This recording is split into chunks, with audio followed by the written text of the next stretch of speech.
when you get the chance to see some Granny Smith apples from Washington State in stores, in Ontario, anywhere, you may wonder how they came to be in Washington State, and this farm here is the place it began, right? Yes, Mr. Grady Auval and his brothers started Auval Fruit Company in 1928, and he was very interested in other varieties of fruit, red gold nectarines, peaches. In the mid-60s, he started to take a look at the new Granny Smith, which was coming out of New Zealand. And he liked the apple a lot, saw in the marketplace there was no opportunities for a green apple, and we started planting it in the middle 70s. And then went into real full production late 70s, early 80s. Today we're farming over 1,400 acres. Wow. And mostly in this intensive, kind of planting, a Tatura trellis is how we do it. So this was the beginning of diversity in apples. It was a start, yeah. Many people used to say it was an apple, milk is milk, it's just a red and a golden end. With the start of Granny and then other varieties, Fuji, Gala, it became that no, apples aren't like milk at all.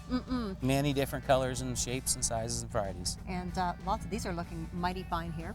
Yeah, the harvest is going well. We're really just getting going. It's this is actually first pick of Granny Smiths here at our Auval Ranch here. And harvest will continue through the month of October, and depending on the weather, maybe to the first week in November till we get completely done. Well, there you go. And it's a very impressive operation you have here, very much like a family.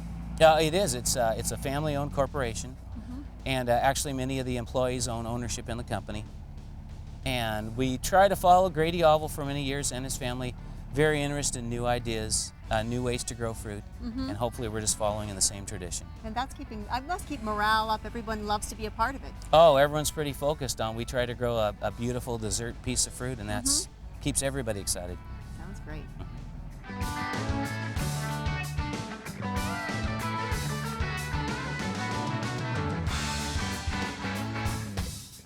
Well, we've moved over to the Fuji section of the orchard and caught up with Brett. And I've got to ask you, this is the most unusual way of growing apple trees I've ever seen. I've never seen this kind of structure. Can you tell me about it? It's basically a Tatura trellis is what it is. Grady, one of Grady's inventions from back in the 80s.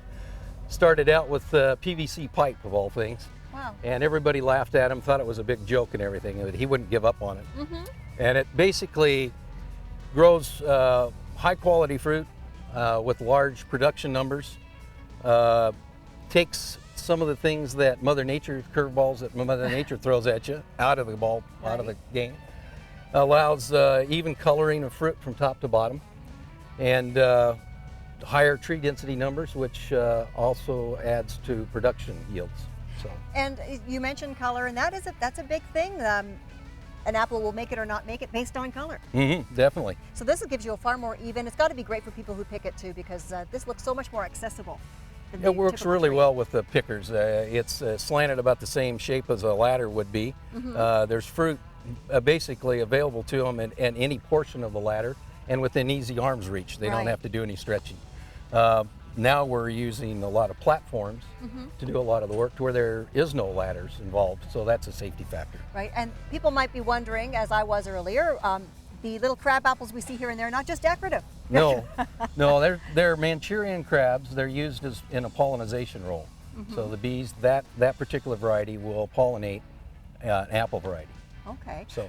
And my other question that we've been chatting about briefly before we got on here, about everyone's so concerned about pesticides, about chemicals, about what's going into the foods that we're eating. And that's a big concern here on the farm. Definitely, definitely. One of our top concerns, actually. We're right now in a program, we have been for probably 6 or 7 years. It's called the NutriClean program. We basically submit our records to a third party, and in this case it's scientific certification laboratories in California. They, by protocol, set up a testing regime of our fruit out of our orchard, judged on what we've applied to them. And to get certified from them, you have to come back basically with 0 parts per million of any detectable residues. And that would be insecticides, pesticides, anything that you've used. And we're strongly, 99% of the fruit that we grow fall in that category. That's excellent. Yeah. And it's good for you as because you pretty much know what you're putting out there then. It's pretty guaranteed what you're putting out there, and the consumer can be pleased with what they're getting. There's a sticker right on our box and on the fruit that says NutriClean right on it. Excellent. And it's good. So we'll be looking for these apples in stores, and I think we're going to head over to the warehouse. Oh, great. you.